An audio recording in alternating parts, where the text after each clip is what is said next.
SASDOவின் பிரதான செய்திகள். தலைப்புச் செய்திகள். இலங்கையில் புதிய கோவிட் திரிவு பரவுமா? மீண்டும் சுகாதார நடைமுறைகள். பூவரசங்குளம் போலீஸ் நிலைய பொறுப்பதிகாரிக்கு விளக்கமறியல். கடும் மின்னல் தாக்கம் தொடர்பில் விடுக்கப்பட்டுள்ள எச்சரிக்கை. நாடாளுமன்ற ஊழியர்களின் மாதாந்த உணவு கட்டணம் 3 மடங்கு அதிகரிப்பு. மகாவலி நிலங்களில் சமல் ராஜபக்ச செய்த மோசடி.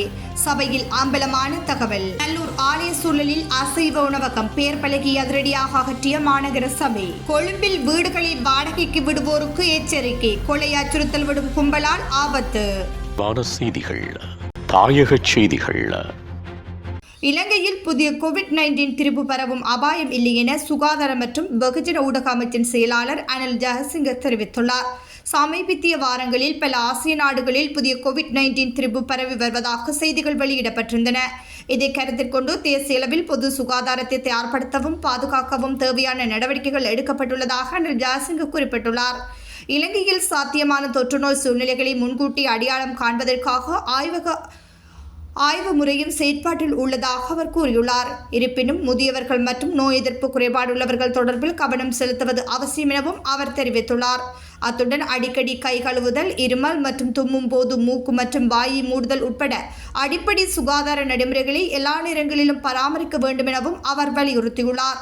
சுகாதார அதிகாரிகள் கோவிட்-19 திரிபுகளில் ஏற்படும் மாற்றங்களை கண்காணித்து வருவதால் அவர்கள் வழங்கும் தகவல்களுக்கு மட்டுமே கவனம் செலுத்துமாறு சுகாதார மற்றும் ஊடக அமைச்சின் செயலாளர் பொதுமக்களை கேட்டுக்கொள்கிறார். இதேவேளை கோவிட்-19 தொற்றின் உபதிரிவான JN1 திரிபு தொடர்பில் பதற்றமின்றி ஆய்வு நடத்தப்பட வேண்டும் என ஸ்ரீ ஜெயவர்தனபுர பல்கலைக்கழகத்தின் ஒவ்வாமை, நோய் எதிர்ப்பு மற்றும் உயிரியல் கற்கைகள் பிரிவின் பணிப்பாளர் பேராசிரியர் சந்தீப் ஜீவந்திர கோரிக்கை விடுத்துள்ளார். எவ்வாறாயினும் குறித்த திரிபு இதுவரையில் இலங்கையில் பதிவாகவில்லை என்றும் சுட்டிக்காட்டப்பட்டுள்ளது. லஞ்சம் வாங்கும் போது கைது செய்யப்பட்ட வவுனியா பூவரசங்குளம் போலீஸ் நிலைய பொறுப்பதிகாரி எதிர்வரும் 27ஆம் தேதி வரை விளக்கமறியலில் வைக்கப்பட்டுள்ளார். வவுனியா பூவரசங்குளம் போலீஸ் நிலைய பொறுப்பதிகாரி 5 லட்சம் ரூபாய் லஞ்சம் பெறப்பட்ட போது லஞ்ச ஊழல் ஆணைக்குழுவால் நேற்று மாலை கைது செய்யப்பட்டிருந்தார். கொழும்பிலிருந்து வருகை தந்த லஞ்ச ஊழல் விசாரணை ஆணைக்குழுவின் அதிகாரிகளால் கைது நடவடிக்கை மேற்கொள்ளப்பட்டது. கைது செய்யப்பட்டவர் இன்றைய தினம் வவுனியா நீதிமன்றில் முன்னிலைப்படுத்தப்பட்டார். அவரை எதிர்வரும் 27ஆம் தேதி வரை விளக்கமறியலில் வைக்குமாறு நீதவான் உத்தரவிட்டார். இதேவேளை பாதுகாப்புகளை அடிப்படையாக கொண்டு 27ஆம் தேதி வரை அவரை யாழ்ப்பாணம் சிறைச்சாலையில் தடுத்து வைக்குமாறு நீதவான் உத்தரவிட்டுள்ளார். குறித்த வழக்கு 27ஆம் தேதிக்கு பின்னர் கொழும்பு நீதிமன்றத்துக்கு மாற்றப்பட உள்ளமை குறிப்பிடத்தக்கது. நாட்டின் சில பகுதிகளில் இன்று கடும் மின்னல் தாக்கம் ஏற்படக்கூடும் என வளிமண்டலவியல் திணைக்களம் எச்சரிக்கை விடுத்துள்ளது. அதன்படி ஊவா கிழக்கு மாகாணங்களுக்கும் ஹம்பாந்தோட்டை, பொலனறுவை மாவட்டங்களுக்கும் மின்னல் தாக்கம் தொடர்பில் எச்சரிக்கை விடுக்கப்பட்டுள்ளது. மேலும் குறித்த பகுதிகளில் ஏற்படும் அனர்த்தங்களை குறைப்பதற்கு தேவையான பாதுகாப்பு முன்னாயத்த நடவடிக்கைகளை மேற்கொள்ளுமாறு வளிமண்டலவியல் திணைக்களம் பொதுமக்களை அறிவுறுத்தியுள்ளது. நாடாளுமன்ற சாதாரண ஊழியர்களின் மாதாந்த உணவு கட்டணத்தை 3 மடங்கு அதிகரிக்க நாடாளுமன்ற சபைக்குழு தீர்மானித்துள்ளது.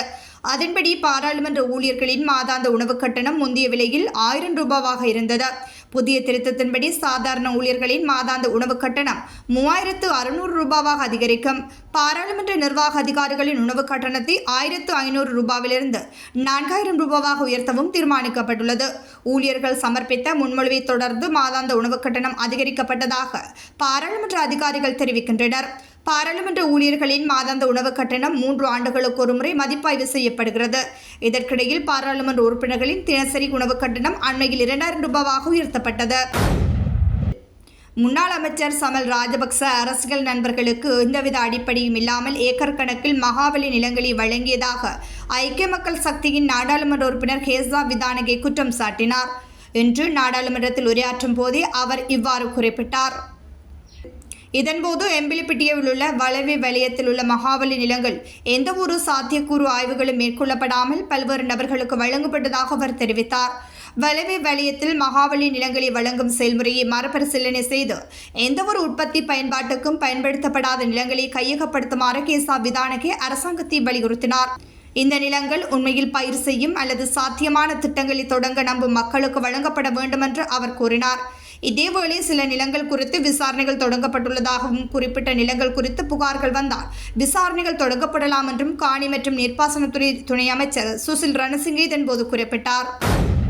யாழ்ப்பாணத்தில் நல்லூர் ஆலய சூழலில் மாநகர சபையின் அனுமதியின்றி திறக்கப்பட்டுள்ள அசைவ உணவகத்தின் பெயர் பலகை மாநகர சபையினரால் அகற்றப்பட்டுள்ளது. நல்லூர் ஆலய சூழலில் மாநகர சபையிடம் அனுமதி பெறாது அசைவ உணவகம் திறக்கப்பட்டுள்ள நிலையில் உணவகத்துக்கான அனுமதிகளை பெறுமாறு மாநகர சபை உணவகத்துக்கு அறிவுறுத்தியுள்ளது.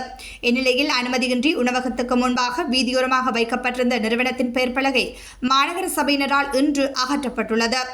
இதேவேளை குறித்த உணவகத்தில் சில சுகாதார குறைபாடுகள் காணப்பட்டமை தொடர்பில் மாநகர சபை பொது சுகாதார பரிசோதகரினால் யாழ் நீதிமன்றில் வழக்கு தொடரப்பட்டுள்ளமையும் குறிப்பிடத்தக்கது. கொழும்பில் வாடகைக்கு வீடு மற்றும் வாடகைக்கு அறைகள் தேடும் போர்வையில் பாரிய கொள்ளை நடவடிக்கைகளில் ஈடுபடும் குழுவினர் தொடர்பில் தகவல் வெளியாகியுள்ளது. வீடு மற்றும் அறைகள் வாடகைக்கு உண்டு என விளம்பரப்படுத்துபவர்களை குறிவைத்து சிலரால் இந்த மோசடி நடவடிக்கை மேற்கொள்ளப்பட்டு வருகின்றது. அண்மையில் கொழும்பு கிராண்ட் பாஸில் வாடகைக்கு அறை இருப்பதாக இணையதளம் ஒன்றில் விளம்பரப்படுத்திய பெண் ஒருவர் பாரிய மோசடியில் சிக்கி தனது தங்க நகைகள் உள்ளிட்ட பெறுமதிமிக்க பொருட்களை இழந்துள்ளார். குறித்த விளம்பரத்தை பார்வையிட்ட ஒரு யுவதி வீட்டு உரிமையாளரான பெண்ணை தொடர்பு கொண்டு வாடகை அறையை பெற்றுள்ளதுடன் முற்படமாக ஒரு சிறிய தொகையையும் செலுத்தியுள்ளார். தான் மகரகம பகுதியில் பணியாற்றுவதாக தெரிவித்துள்ளதுடன் தனது அடையாள அட்டையின் பிரதியொன்றையும் வீட்டு உரிமையாளரான பெண்ணுக்கு குறித்த யுவதி வழங்கியுள்ளார். 2 நாட்கள் வீட்டின் அறையில் தங்கியிருந்துள்ளதுடன் 2 நாட்களின் பின்னர் வீட்டு உரிமையாளரான பெண் பணிக்கு சென்ற பிறகு கொள்ளை நடவடிக்கையில் குறித்த யுவதி ஈடுபட்டுள்ளார். அந்த வீட்டின் ஏனைய அறைகளின் கதவுகளை கூரான ஆயுதங்கள் கொண்டு திறந்து அதிலிருந்த லட்சம் ரூபாய் பெறுமதிமிக்க நகைகள் மற்றும் உடைகள், அழகு சாதன பொருட்கள் உள்ளிட்டவற்றை களவாடி சென்றுள்ளதுடன் சமையல் செய்து உண்டுவிட்டும் சென்றுள்ளதாக தெரிவிக்கப்படுகிறது. மாலையில் வீடு திரும்பிய வீட்டின் உரிமையாளரான பெண் மற்றும் அவரின் தங்கை ஆகியோர் அறைகளின் கதவுகள் உடைக்கப்பட்டிருப்பதைக் கண்டு அதிர்ச்சியடைந்து சோதனை செய்து பார்த்ததில் வாடகைக்கு அறை கட்டு வந்த பெண் அனைத்து பொருட்களையும் திருடி சென்றுள்ளமை தெரிய வந்துள்ளது. இதையடுத்து போலீஸ் நிலையத்தில் முறைப்பாடு செய்ததுடன் கொள்ளை நடவடிக்கையில் ஈடுபட்ட பெண்ணை தேடும் முயற்சியிலும் வீட்டு உரிமையாளர்கள் ஈடுபட்டுள்ளனர். இதையடுத்து முகப்புத்தகம் உள்ளிட்ட வலைத்தளங்களில் மோசடி செய்த யுவதியின் அடையாள அட்டை பிரதியை பதிவிட்டு தேடும் முயற்சியில் ஈடுபட்ட போது மோசடி செய்த யுவதியுடன் தொடர்புடைய சிலரால் வீட்டு உரிமையாளருக்கு மறைமுக அச்சுறுத்தல் விடுக்கப்பட்டுள்ளது. சம்பவம் இடம்பெற்ற ஒரு சில தினங்களின் பின்னர் கொள்ளையில் ஈடுபட்ட யுவதி வீட்டு உரிமையாளரான பெண்ணுக்கு பிறிதொரு தொலைபேசியில் இருந்து மிரட்டல் விடுக்கும் தொனியில் குறும் செய்திகளை அனுப்பி வைத்துள்ளார்.